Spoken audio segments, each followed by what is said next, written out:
I'll never forget the look they gave me when I walked through those doors like I didn't belong, like I was a stray they dragged in off the sidewalk, just to humiliate me in front of their crystal chandeliers and velvet armchairs. I could hear the fake whispers, the snide chuckles masked as coughs, the clinking of ice in their fancy glasses as they peeked over their shoulders and muttered to each other like I couldn't hear them. But I heard everything. And that day, the day of the will reading, would become the day everything turned upside down. My name's Destiny, 17 at the time. A kid with more hope than money, more dreams than luck. The woman whose will we were there to read. That was Miss Eleanor Barrett, yes. That Eleanor Barrett, the art world's Grand Duchess, the Iron Queen of Westchester real estate. To the world, she was elegance and power and poise. To me, she was the woman who gave me a reason to believe again.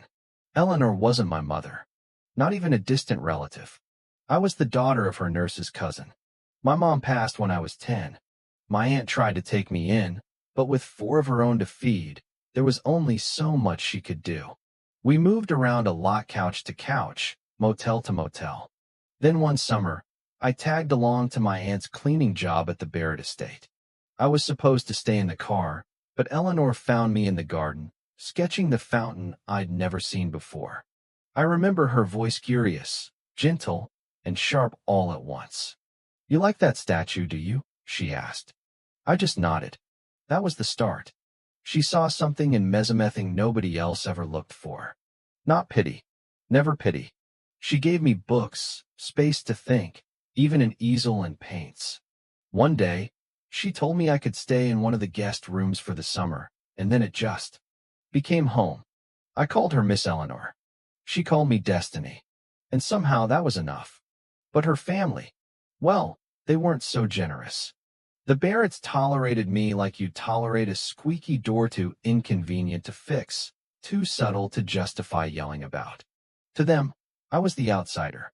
Black, broke, dressed from thrift shops, and worst of all, liked by Eleanor. When she passed in her sleep, they circled like vultures. I almost didn't go to the will reading. I figured they'd toss me a bus pass and a thank you note. But then I remembered what she always told me. The world won't hand you a place, you have to walk into the room like you already belong there. So I put on my cleanest dress, brushed my curls back into a neat bun, and walked into that mansion like I wasn't shaking inside. The place hadn't changed, still smelled like roses and money. Everyone was there. Her nieces in pearls, her nephews with slick back hair, their kids dressed like magazine ads. One woman looked me up and down and actually asked if I was there to help serve drinks. I smiled and said, "No, ma'am. I'm here for the reading." She nearly dropped her flute. The room they used was formal mahogany paneling, velvet chairs, a chandelier that could host its own wedding. At the head sat the estate attorney, Mr. Langford, pale, thin, serious, like someone had drawn a lawyer from memory and forgot to add color. He started with pleasantries, then moved to the actual bequests. That's when things got interesting.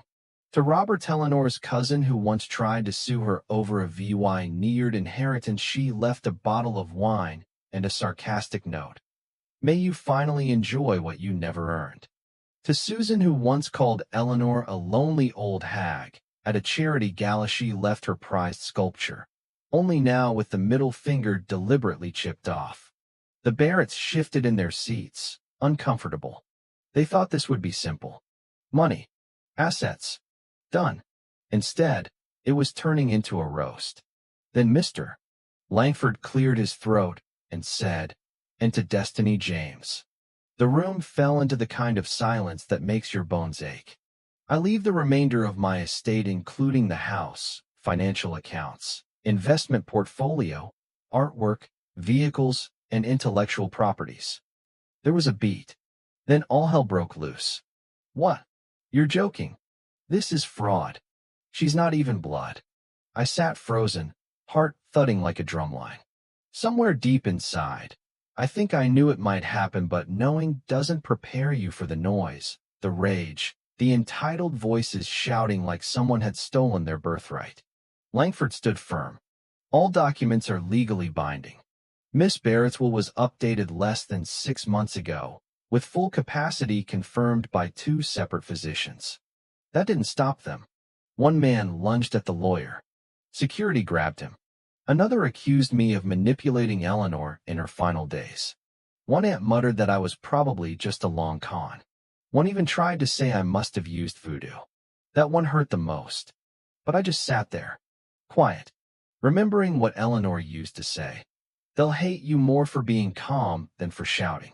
Eventually, I stood. My voice was steady, but my fingers were shaking. She saw something in me that you never bothered to. And I walked out. I didn't cry until I reached the back garden, the one where Eleanor and I used to sit and drink her terrible chamomile tea, talking about nothing and everything. That was our place.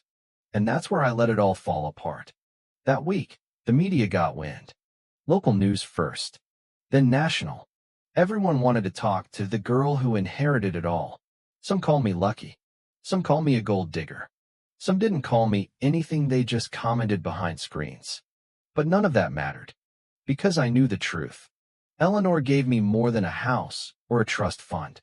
She gave me her name, her belief, her legacy. I spent the next year learning everything I could: lawyers, advisors, tutors. I didn't want to just inherit it. I wanted to honor it. And when I finally reopened the Barrett Foundation, I added something new, a scholarship program for kids like me. Kids no one saw coming. And you know what? Some of those Barretts started calling. Apologies, invitations, even job requests. I smiled, thanked them for reaching out, and declined. Politely. People ask me if I ever feel guilty, if I think I didn't deserve it. But here's the thing. Family isn't who shares your DNA. It's who sees you when you're invisible. And Eleanor saw me. So now, when I walk into a room, I don't shrink. I don't whisper. I carry her with me. And I remember sometimes, the biggest legacy isn't in the bank. It's in the belief that you belong, even when no one else thinks so. And if you've ever been overlooked, laughed at, made to feel like you're nothing, I want you to hear me now. You're not nothing. You're just not where they expect power to come from. And that's exactly why you'll change everything. Drop a comment. Tell me what you think. What makes a family? Is it blood? Or is it the ones who show up for you when the world walks out? Because the more we talk about that, the more we rewrite what legacy really means. Thank you for taking the time to listen to today's story on Store of Good Stories. If this story touched your heart or made you think, don't forget to hit like and share the video to spread this positive message to more people. And if this is your first time here, make sure to subscribe and turn on the notification bell so you won't miss any of the meaningful stories we share every week. Your support is the biggest motivation for Store of Good Stories to keep bringing heartfelt and valuable stories to you. See you in the next video.